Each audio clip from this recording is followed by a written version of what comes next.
Yum, yum. It's time for a tasty and refreshing snack.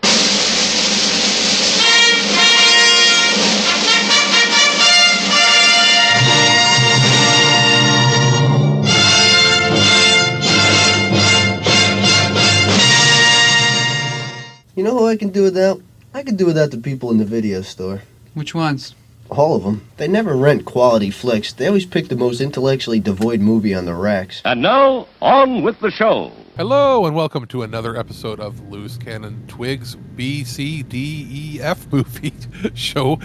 We are back on our summer hiatus. Tongue twisters today. And we are talking about a couple of science fiction movies, but I'm not alone. I am here with my science fiction movie aficionado partner in crime, Aaron Pollyea. How are you doing, Aaron? I'm doing okay. How are you? I am well, and I'm Alex, the producer. Birdman is off of this episode. We'll see if we can get him on for a couple of more in the near future, as I've got some ideas that I know he's been interested in talking about as well.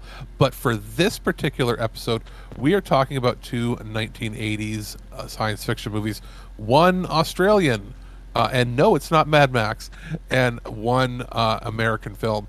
The first one we're talking about here is The Time Guardian, which is a 1987 Australian science fiction film with some famous American actors brought in, with a very interesting production history. Had you seen this film before? I have not seen this film before. And I'm really glad that we actually watched it for this, because I enjoyed it, to be honest. Me too. It's very weird. Yeah, for sure. Some of the weirdest special effects I've ever seen. But as far as what is this? This is basically what the film ended up being was Australian Terminator. But it started out very differently. It was supposed to just be a standard time travel kind of movie. But this film has mostly Australian cast, except they hired Dean Stockwell of I guess Quantum Leap fame, and then later on the remake of Battlestar Galactica, and Carrie Fisher, Princess Leia herself, who has to have an obligatory scene where she comes out of the water in a metal armor bikini, but not quite full bikini. Well, they have because, a metal breastplate on her at one point in this movie, so I was like, okay. But both the non-Australian actors, I thought they criminally underused. Yeah, or was the question, did they only have them for a few days? That's possible. But supposedly, I did read that they hired Carrie Fisher for the main lead, the female lead in this. But right before filming, and yet she's only in yeah, that's right. And there's also there were issues with production where apparently scripts were coming in really close to shooting time, and then they ran out of budget and they had to reduce the shooting schedule. So the finished film is different than what was originally planned. And apparently I was reading a lot of film critics at the time over in Australia were saying that this film is the result of exploiting a bunch of tax credit loopholes that had been introduced in their grant system, very similar to how Uwe Boll did the same thing with German tax credits, and that's why we got all those terrible video game movies in the early 2000s. So where even if a movie fails, it can make money based on a tax loophole. So they would get money to make the movie, and if the movie failed, they still got paid out a set amount of money. And it's like, what? So basic premise is aliens, or not aliens, sorry, I keep thinking aliens because they look like aliens, but robots have taken over the Earth in the future, far future. Yeah, it's 4,000. And all of humanity is... Yeah, exactly. And all of the Earth is decimated, and we're have one city that is fighting back against them, and they've developed the ability to go back in time. So they send people back in time to stop the future from happening. They kind of escape, and then they escape through time with their city. But what's not very, I mean, maybe I just kind of missed a line of dialogue, but have they gone into the past before already? Or is that something that happens in the future? Because there's records like cave paintings showing that city appearing in the past. Yeah, it's quite clear that a lot of this would have been explained had they gone with the original script that wasn't altered. I guess when they got American funding, they had American producers come in and change the script like on the fly, and then they even changed the shooting script like a week or two before it started. So there's stuff in here that probably would have been better, and instead it's left as a random mystery. Okay, that's fair. Yeah, and it's what is interesting to me is I went back and watched a couple. Carrie Fisher and Dean Stockwell their lines are recorded and it's their voices, and it sounds professionally done. Most of the Australian actors seem to have their voices overdubbed by either themselves or other Australian actors, and I don't know if it has to do with maybe their accents they deemed them too thick in the original recording, and they had to like re-record their accent or their voices where they toned down their accent a little bit for the Western audience. Like I get the feeling that the American producers got a hold of the finished movie and went, wait a minute, this we can't release this in America because people aren't going to understand what they're saying. Okay, I mean, that's weird, but okay, maybe. Fine. I guess people were confused. I've seen that happen before. But yeah, so and the movie's it's basically Terminator, and I actually got a feeling of Millennium from it. If you remember that movie. Oh yeah, that's right. See that Millennium. That movie I always got confused with the final countdown. Maybe we should cover Millennium. Believe it or not, that's one of Darlene's favorite science fiction films. Yes. But we should cover Millennium and Final Countdown cool. Maybe in one, so that I can finally tell them apart. So yes, future plans right here. Now, as far as anything else is concerned in this movie, what I want to talk about is the special effects. Talk about that. These are some of the most... It's some of the most interesting, they're not necessarily traditionally great special effects. This is maybe some of the most unique optical effects I've ever seen in a movie. You're right. Yeah, sorry. It was right before the major revolution in CGI, like a year or two before that, but it was also, they did not use any like normal optical effects house. They used, I think it was all done over in Australia, and everything, like some things have like a matte painting look, some things have that sort of hand drawn on the cells lighting effects. Whoever designed and did like the visual mock-up of how every scene is supposed to look, especially when there's like laser beams on screen, or there's like the defense grid, or even like where the camera is placed when things are happening, very unique, very different. I couldn't quite put my finger on it, but I said to you, I sent you a message and I was like, this is the weirdest looking like science fiction movie I think I've ever seen. And it clearly had like a lot of love put into the effects, even if they weren't up to like par with what American films were making. I thought most of it looked hand drawn on the actual cells of the film, but with that said, it looked fantastic. Like the scene where the sheriff is like sticking his hand through the piece of time travel sphere, and there's like this green glow that seems to be actually like etching itself along his nerves. It just looks really good. It's really well done. It must have taken somebody weeks of work to do. Well, and especially like looking at it, it had a budget of 8 million Australian dollars, and the Australian economy nowadays is almost identical to the Canadian, like dollar for dollar.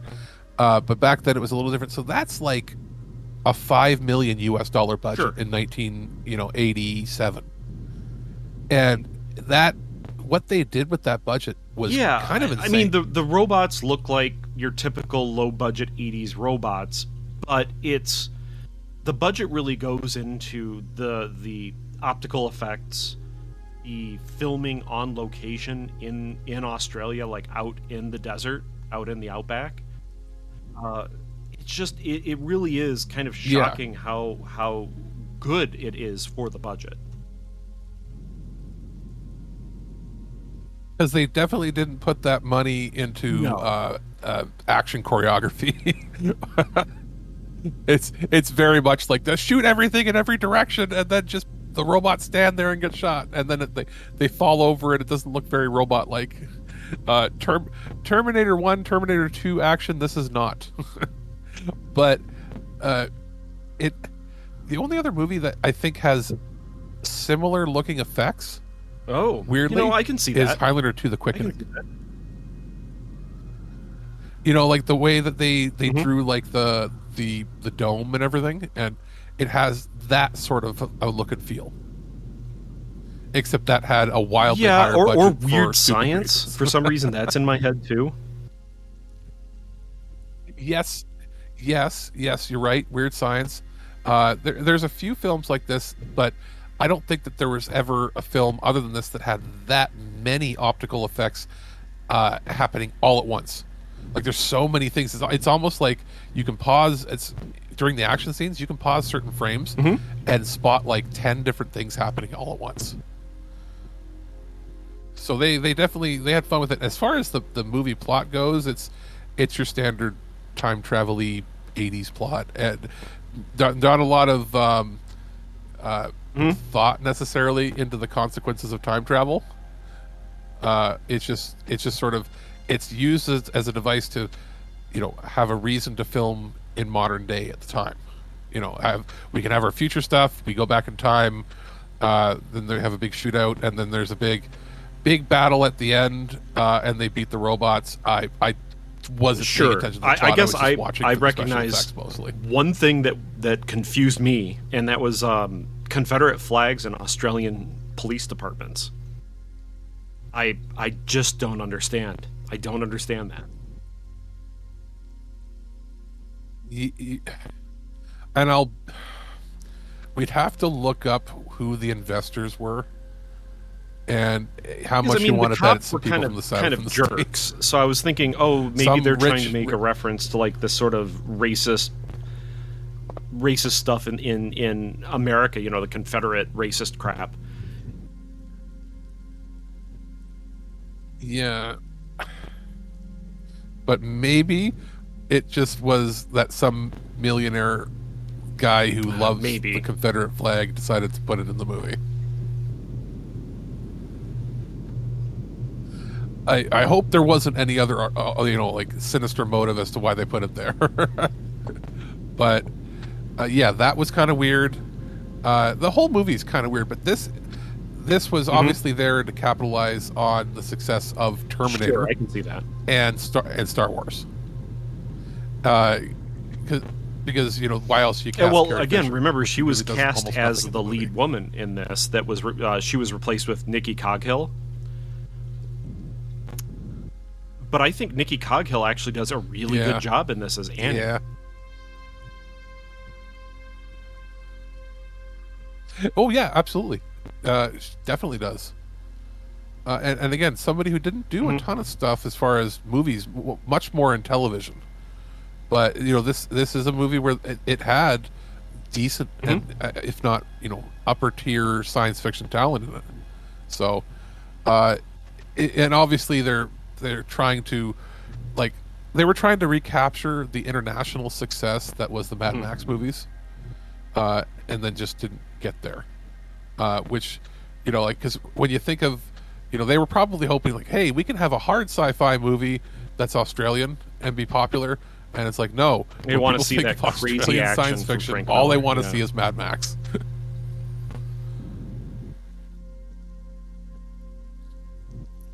Yeah, and Oh, it's sure, like absolutely. this is fine. This is worth watching. Like definitely. This is one I guess I haven't done a ton of deep deep diving on Australian science fiction besides Mad Max. And when I was picking, hey, every now and then there's movies that pop out that I just haven't seen, and I'm really happy I did watch. And this is one of them, actually.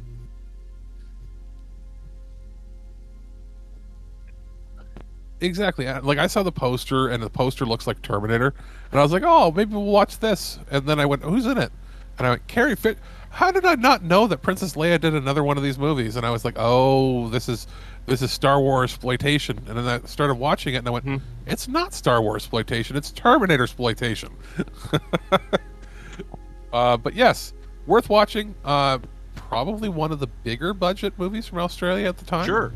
And then Zone Troopers. I guess we're going to roll right along. That I never saw this to Zone because Troopers. I think out of all the four movies that we watched kind of in a row for 2 episodes of this, this is the one I enjoyed the most and got the most out of.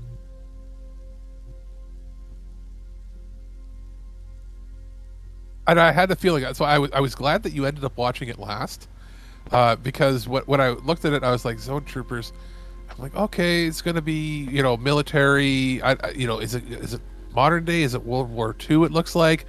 And then as I'm watching this, I'm like, oh my god, yeah, this is an Earth versus Soup movie, only 25 years later. Oh sure, like, this comes across as a would have been 1980s like Ed Wood movie, just made. Because of the links to the military and things like that Ed Wood really liked putting in there, because Ed Wood served in World War II. But yeah, it comes across that way, and I can make that Ed Wood comparison in a good way, where Ed Wood actually has a lot of passion in his movies, and it's clear that everyone in this movie was actually really kind of putting it in. They weren't phoning it in; they were putting their effort in.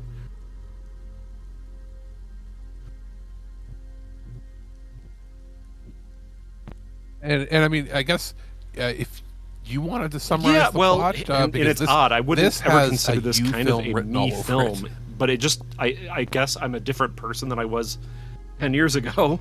But effectively, the plot is a whole bunch of U.S. soldiers are in Italy. This is in Italy, like in World War II, and they're cut off by a Nazi assault. A small group of them is able to survive behind the lines, and they end up encountering a creature in the woods, and then some weird stuff. They then find a rocket ship that has crashed, and it's all very 1930s, 40s, 50s rocket ship kind of stuff. But the Nazis capture this alien creature. They're going to clearly torture it to get information, or try to take apart this rocket. So our U.S. allies basically spike the engines of this rocket with a grenade, killing all the Nazis that are aboard, blowing it up, and then rescuing this alien creature, getting him back to another ship and launching him into orbit. All the while, they're having battles with Nazis. They punch Hitler in the face. I don't know. It's a really fun, lighthearted romp, really, through World War II. That's hard to say, but yeah, it is. There's a lot of good equipment in this, too. And with a very like I know you in the group chats, you were going over with Mike about the different guns, because I was like, I don't know anything about guns, but you were talking about how they were smart with how they use the drum magazines, because drum magazines they had Tommy guns in it, but they didn't use unreliable the barrels, right? in most weapons. So you want to use your stick mags for those. The drums, yeah. And I also said they were smart in that the 4 main characters all have a different weapon. So Sarge has a standard M1. The reporter, what's his name? Is that Dolan? Oh, that's the reporter. He has. Yeah. Well, the reporter, the guy that's a civilian reporter, he has an M1 carbine, so it's lighter. That makes sense. The kid, I think he's the one that has. No, the kid has the M1 rifle. The Sarge has the Tommy gun with the stick mag, and Mittens is the one that has the Browning automatic rifle that has the wrong barrel on it. I understood why that was the case, believe it or not. It looks like a bar, but then you're like, well, the barrel's all screwy. And it's probably because they didn't want to destroy a bar's barrel to blank adapt it. So they just strapped on a machine gun barrel that was already blank adapted and went with it. Because he's operating it and firing it just like a bar.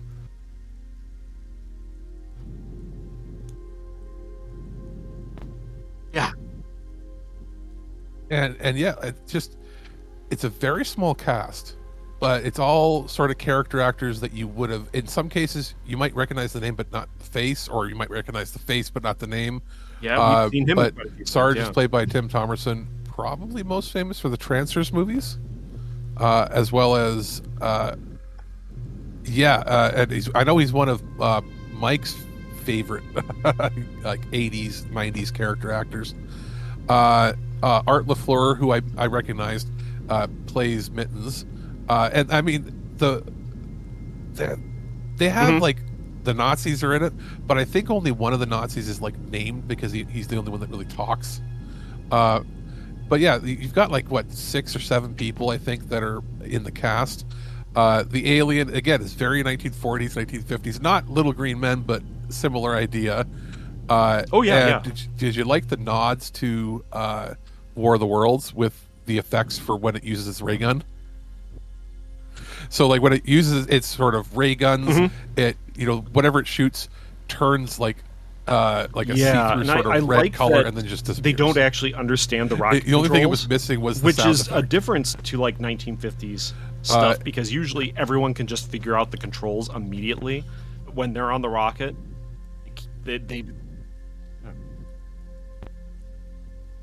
Yeah. And the rocket. Well, I mean, and looks like and a this is taking place in World War II. There aren't rockets yet, right? So, so to them, this is.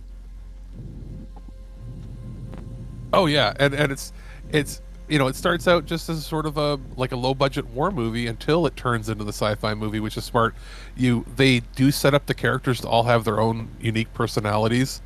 It was a the younger generic kid, the new guy, it was a generic reading was it Amazing Stories or one of those types of pulp magazines? Yeah, and then you've got Mittens is the sort of vet, and just you learn about what they are and who they are by they're trading cigarettes for candy bars, and it's just the dialogue is it's well put together. It's not as hokey as you'd think, even though in a way it's sort of lampooning the movies of the 50s, right? It's got decent acting, good limited special effects. It's only really, and they actually have some really good World War II plus equipment. they had to build I have ship, to make right? the disclaimer: I'm not a U.S. World War II reenactor. I do Soviet, but just being around World War II U.S. reenactors all the time, most of the stuff looked very legit. They used an M3 Scout car though for like a German half track. They just kind of repainted it. It didn't have a German half track, I guess. Oh well, but most of the stuff looks pretty good in this. Yeah. Well, and this was produced by was it Charles Band's Productions for the Full Moon guy. This was one of the bigger budget films that he produced, especially in the 80s. $3.5 million US, and it's not like a ton went into crazy effects. A lot of it, I think, went into just probably procuring all these accurate items, as well as the on location shooting. So it ends with alien go home, they beat Nazis, going to start new mission, or start they're going to the war continues onward, sort of thing, and then it closes with the whole movie having been a story in that pulp magazine that the kid was reading. And I was like, that's kind of fun. And I had to look up, like, was this one of these? Like, was this like a Tales from the Crypt kind of thing? Like, was this a real? No, they just made it up. They loved those stories, and then they made up a story that could have appeared in one of those magazines from the 40s and 50s. Oh, by far. So I really enjoyed this movie. I think out of the 4, like you said, that we watched over the last couple episodes, this is the best movie. This is like a solid, like, B movie, legit. You know, this is something that I probably would have, gone to see in theaters. I probably would have rented this at some point. Had I been a kid at the time, I probably would have seen it, but I wasn't born yet.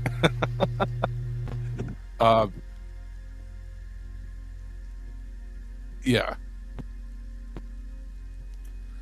Well, and that's the thing, because the poster for it does not show anything to do with science fiction.